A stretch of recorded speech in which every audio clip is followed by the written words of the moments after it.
everybody, this is Charles Morgan from Comic Week, and I'm with Norm at Alpha Comics, and we have June 5th's new releases, number ones, and top covers. So what do you got, Norm, this week?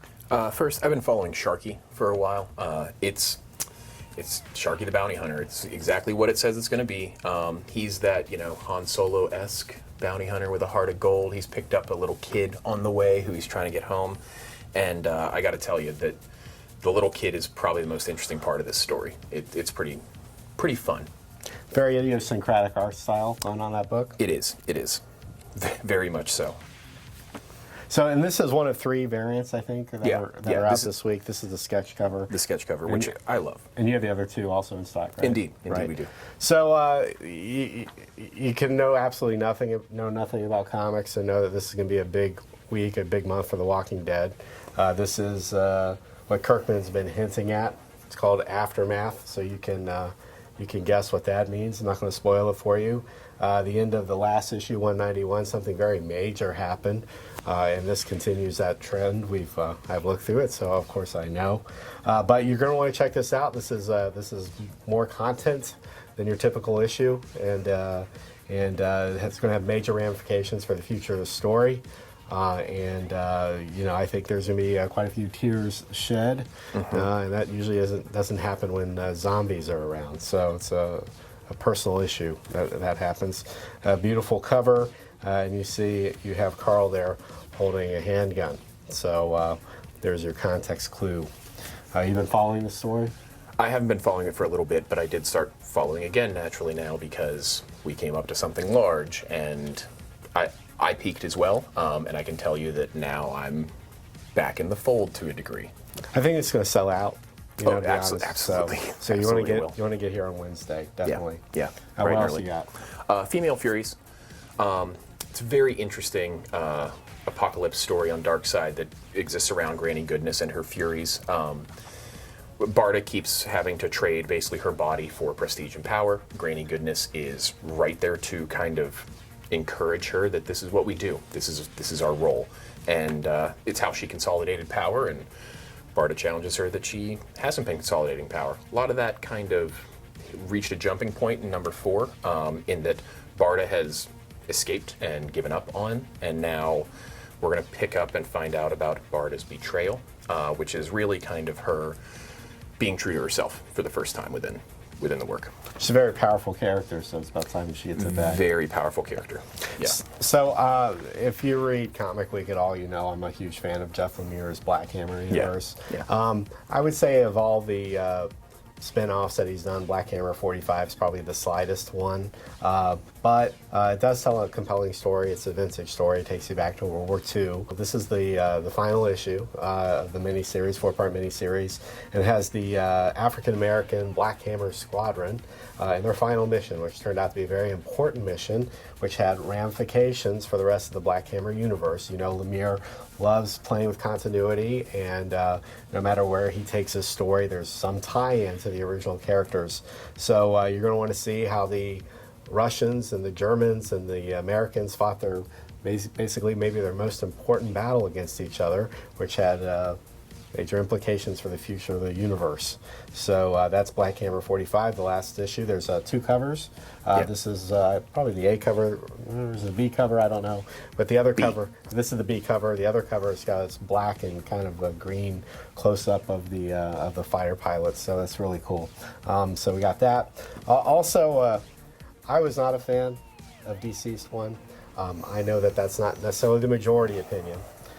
So I hope DCeased 2 kind of gets me in a better mood. I do enjoy this Nightmare and Elm Street cover. It's very cool. They do that. It's very cool. DC puts about 50 covers out for this issue. 70 something. Or more. Yeah. So, all right. So this is, probably a type of class of cover that you're probably going to be paying attention to if you're a big Marvel head. Marvel's came out 25 years ago. It was sort of a groundbreaking concept that Marvel put out in the sea of 1990s comics. This was an attempt to look at the Marvel Universe through the lens of a photographer, as sort of a documentary of these characters, which gives them maybe a little bit more weight than you would have expected from your typical superhero tale. Here you have the the Xavier School with several of the X-Men, and then there's Logan, Weapon X. Of course, he didn't have a happy teenage years or life in general. Really, in general, so yeah. you get to see this what if version of them, which I think actually is really sweet. I agree. I think that it's baiting me, and I will bite on it.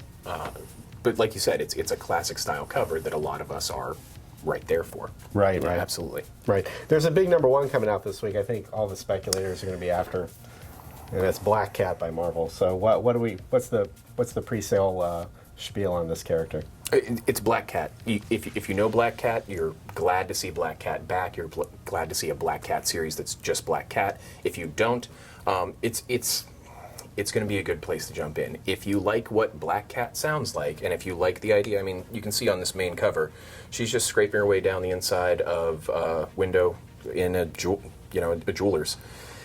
It's exactly what you're thinking. Thief non plus ultra. It's classic. It's good. It's something that many people are going to love. Right, right. And there's numerous covers for this. Again, these major publishers miss no opportunity. Absolutely, absolutely. So and you guys have, I think, 3 or 4 covers. 4 of them, yeah. That came in. So another cover I like actually this week is this. This is a variant cover from Batman. So this is Batman 72. It's been announced recently that King's leaving after 85 issues. Yeah.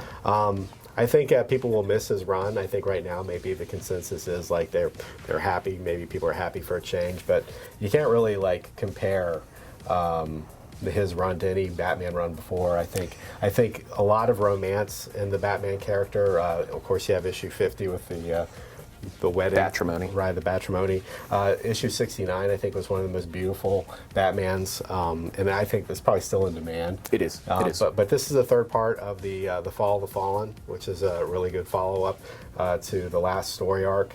And I'm really interested to see what Tom King will have for Batman as he has 13 more issues to go. And this is just a great cover here. It's a really, phenomenal really cover. Evocative. And he had said he was going to do 100 issues as a run, and now that I think that we're going to be crying in our milk later because that didn't happen. The same problem that I had a couple weeks ago with the Action Comics 1011. Right. Not a lot happened last issue here. But that doesn't mean that that's not a good story, and it doesn't mean that he's not a good storyteller crafting a narrative that, okay, so maybe for 20, 30 some pages, you have to accept that what you wanted to see happen didn't happen, so when what you did want to see happen happens, it's that much better. Right. Oh, by the way, last week I took that Leviathan Rising home. That Bendis story at the beginning was just really phenomenal. It was really good. Did you get a lot of feedback on that? I got some. A lot of people grabbed it, even if they weren't continuing on or had not been reading the Leviathan stuff beforehand, because Jimmy Olsen, man, Jimmy Olsen. Yeah, he gets lucky in that issue. So, Superman's pal. So another cover we really liked is this one. This kind of reminds me of the $6 Million Man variant, and you got all 3 of the covers this week too. So this kind of reminds me of the original cover artwork of The Stand, by Stephen King. Oh. Where you had the Birdman, the battle of good and evil. Here you have some samurais chasing the $6 Million Man, and he'll make it out, I think. But yeah, this is a great cover here. A lot of great covers this week, actually. These 5 are just a few of them. There's some provocative covers amongst too. many other covers. Right. It's interesting, and you commented earlier. It's always the rarest to find the photo cover for a character who is known for being in photographs that are everywhere: coasters, T-shirts, the internet. Right.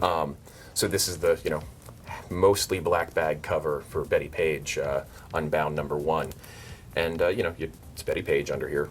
Go figure. But this is the one of the hard to find ones that we got. Right, so that's probably not going to stick around very long. No. We also have a couple more #1s. Category 0 from Scout Comics. Beautiful cover. I don't know anything about the story, but I am going to read it because I like Scout Comics. I've been picking up all their #1s and following many of the series along.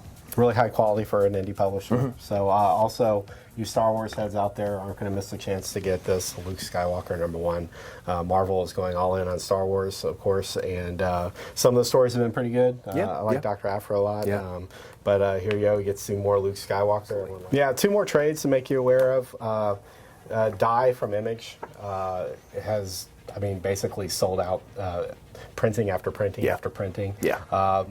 They're on a little bit of a hiatus. They're actually developing, Gillen's developing a role-playing game based off of this, which should probably be a hit. And this is just a remarkable genre-bending comic about childhood teenage friends who get sucked back into a D&D world. This isn't a tabletop game. This is actually a fully fleshed out experience for them, some magical realm, and it's dangerous. And as the issues progress, each of them sort of comes to grips with the power of their individual characters. And the question is, do they want to leave this world now that they're powerful and go back to their real lives once they eliminate the threat? Or are they going to decide that, I kind of like this and I don't like the 9 to 5? So we'll have to see in the future issues what happens in this comic, but you will definitely want to pick this up. If you like fantasy, this is high concept fantasy. It's easy to get into. It is gorgeous.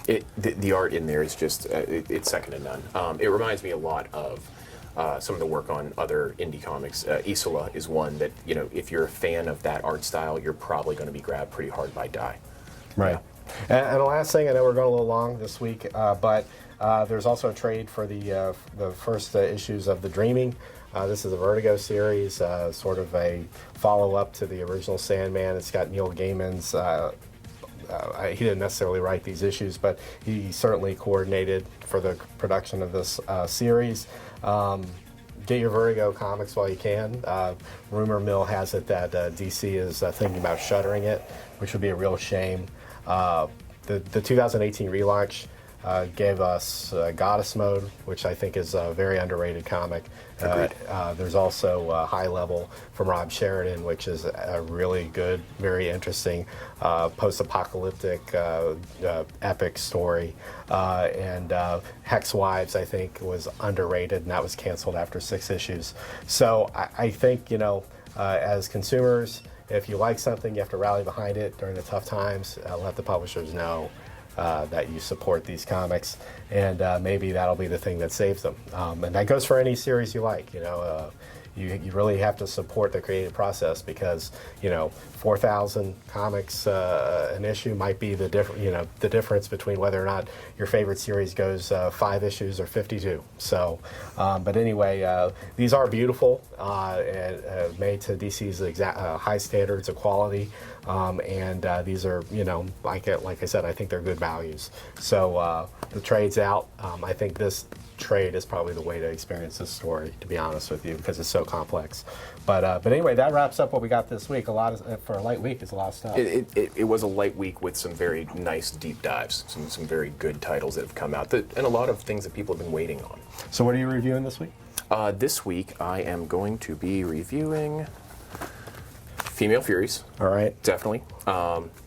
Sharkey, almost certainly.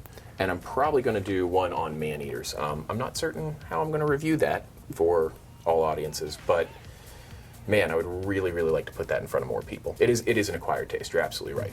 It is not for everybody. Right, and you just gave us a walkthrough hell video, review, and I'm working on Gideon Falls, which is.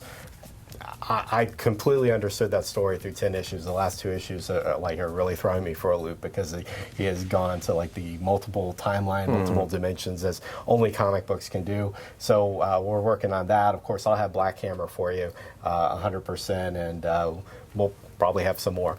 Check out what we have this week on our YouTube channel. We have a giveaway. We're giving away Ronin Book 2 at ComicWeek and a CGC 9.6. It's free to you if you win, but it's a really great Frank Miller story from the 1983, I think. So anyway, there's that. Anyway, for Comic Week and for Norm at Alpha Comics, we'll see you next week. Thanks, everybody.